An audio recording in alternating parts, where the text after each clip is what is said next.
Selamat pagi semuanya. Pada video kali ini, saya akan menjelaskan mengenai materi perhitungan ukuran posisi, yaitu kuartil, desil, persentil, data tunggal. Sebelumnya, perkenalkan nama saya, Regina Marintan Sirebutar, dengan NIM 102025016, dengan Ibu dosen pengampu, Ibu dosen Pomarida Simbolon SKM MK.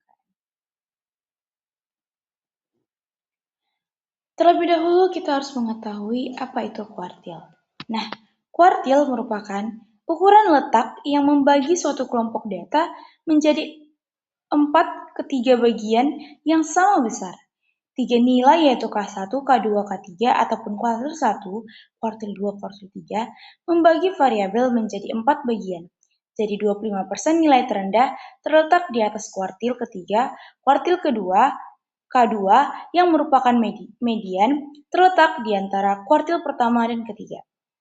Urutan untuk menentukan kuartil dengan metode Hinges adalah sebagai berikut. Yang pertama, urutkan data berdasarkan rankingnya, lalu dapatkan mediannya. Yang kedua,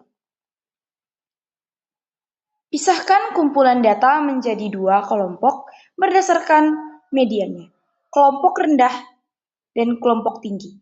Tentukan median kedua kelompok jika N ganjil. Yang ketiga, tentukan median atau nilai tengah kelompok rendah, inilah kelompok 1. Tentukan median atau nilai tengah kelompok tinggi, ini adalah K3 ataupun kuartil 3. Kuartil data tunggal. Kuartil data tunggal digunakan untuk mengukur sebaran atau variasi data, serta untuk menentukan nilai-nilai ekstrim atau pencilan. Ada 3 kuartil data tunggal yang biasa dicari, yaitu kuartil pertama ataupun K1, kuartil kedua ataupun K2, dan kuartil ketiga ataupun K3. Kuartil kedua disebut juga median, yang merupakan nilai rata-rata suatu data. Untuk mengidentifikasi kuartil, pertama-tama kita harus mengurutkan data dari yang terkecil hingga yang terbesar. Kemudian tentukan posisi kuartil ataupun letak kuartil. Secara umum, kuartil dibagi menjadi 3. Yang pertama, kuartil pertama ataupun K1. Atau kuartil bawah adalah persentil ke-25 yang berarti 25% data berada di bawah kuartil pertama. Yang kedua, kuartil kedua ataupun K2 ataupun median adalah persentil ke-50 yang berarti 50% dari data berada di bawah kuartil kedua. Yang ketiga, kuartil ketiga ataupun K3 atau kuartil atas adalah persentil ke-75 yang berarti 70% data berada di bawah kuartil ketiga.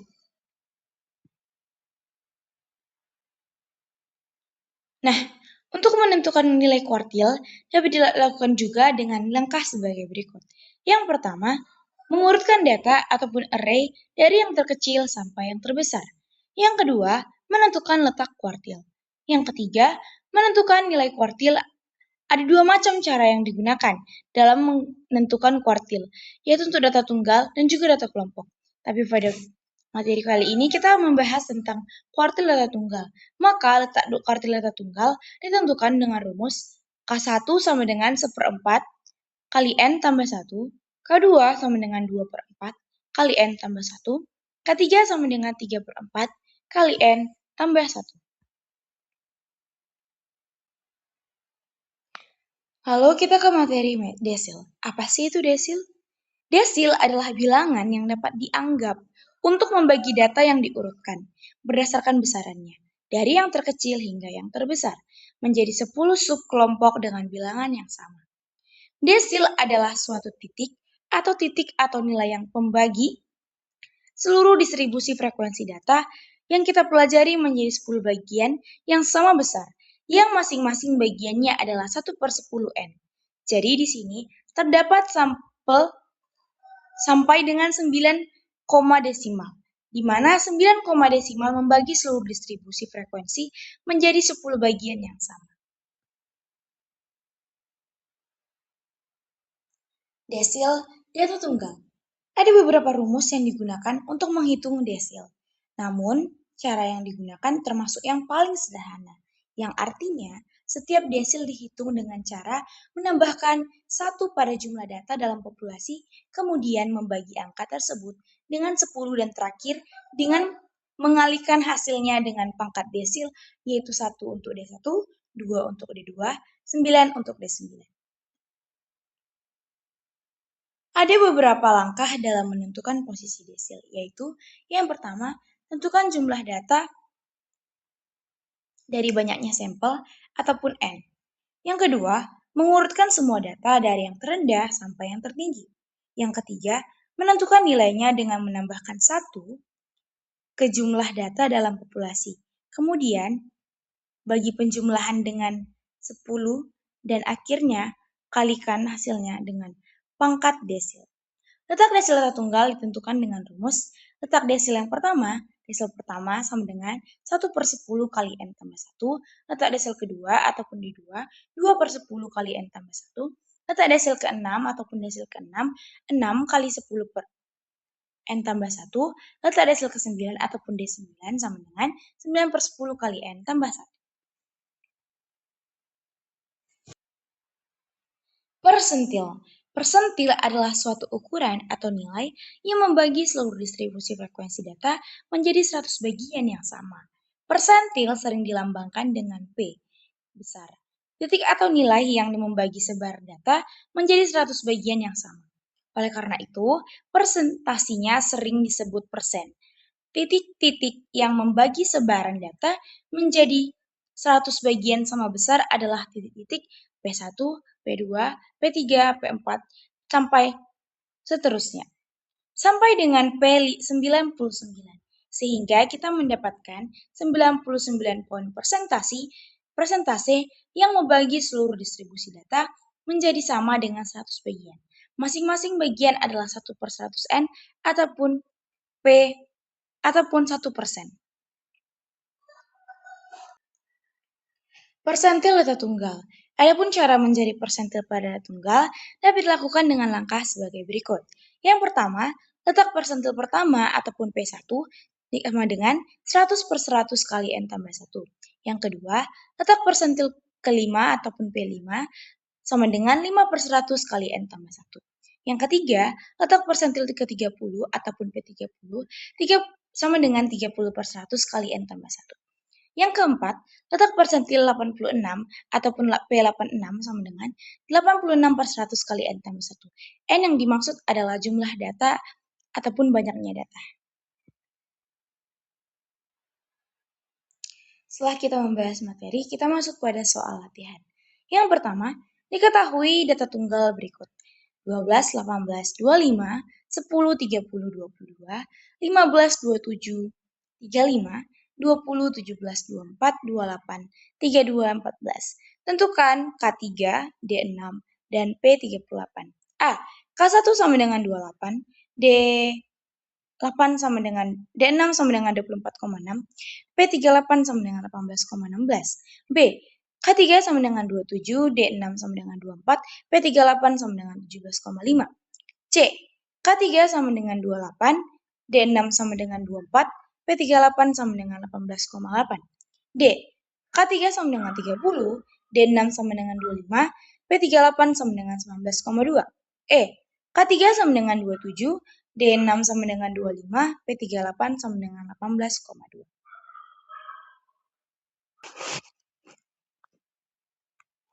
Pembahasan. Jawabannya adalah A, yaitu K3 sama dengan 28, D6 sama dengan 24,6, dan P38 sama dengan 18,16. Mengapa? Karena caranya yang pertama adalah mengurutkan data. Maka urutan datanya adalah 10, 12, 14, 15, 17, 18, 20, 22, 24, 25, 27, 28, 30, 32, 35. Jumlah datanya adalah 15. Yang kedua, kita mencari K3. Rumus K3 adalah 3/4 kali N tambah 1, maka 3/4 dikali 16 sama dengan 12. Data yang ke-12 adalah 28. Yang ketiga kita mencari D6-nya. Maka kita masukkan sesuai dengan rumus Data ke-6 adalah 6 per 10 dikali 15 tambah 1. Sama dengan 6 per 10 dikali 16 sama dengan 9,6. Karena 9,6 berada di antara data ke-9 dan 10, maka D6-nya sama dengan 24 ditambah 0,6 dikali 25 kurang 24. Sama dengan 24 dikurang 0,6 sama dengan 24,6. Yang keempat yaitu mencari P38. P38 sama dengan 38 dibagi 100 dikali 16 sama dengan 6,08. Karena 6,08 berada di antara data ke-6 dan ke-7, maka P38 sama dengan 18 tambah 0,08 dikali 20 dikurang 18 sama dengan 18 dikurang 0,16 sama dengan 18,16.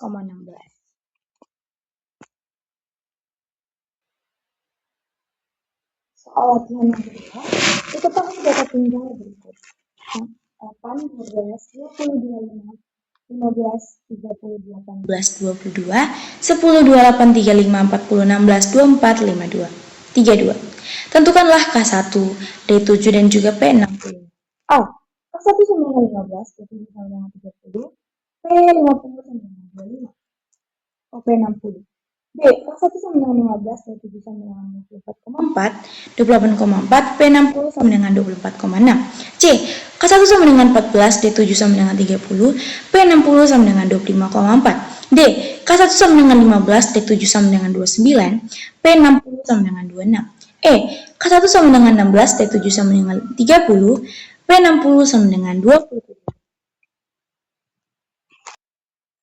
Pembahasan. Jawabannya adalah B. K1 sama dengan 15, B7 sama dengan 26,4, dan P60 sama dengan 24,6. Mengapa? Karena cara yang pertama kita adalah mengurutkan data.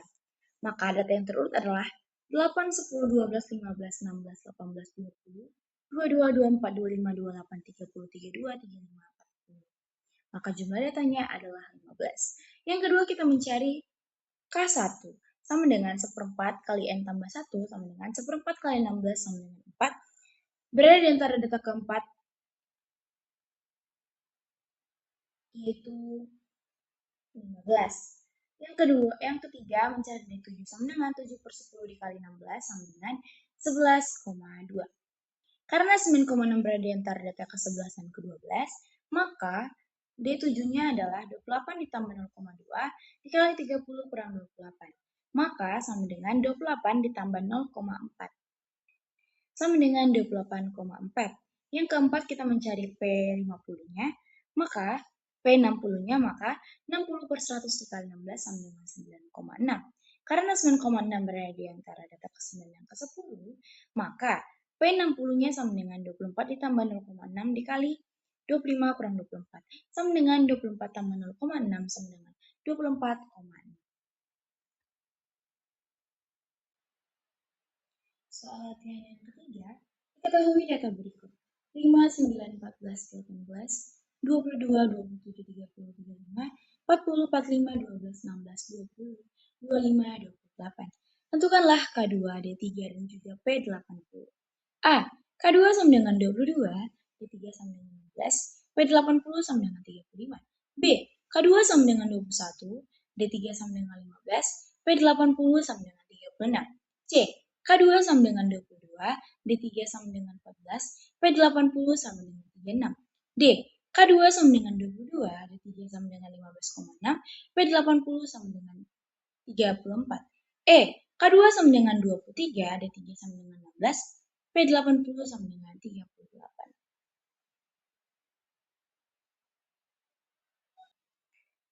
Kita akan pembahasan. Jawabannya adalah D, yaitu K2 sama dengan 22, K3 sama dengan D3 sama dengan 15,6, dan P80 sama dengan 34.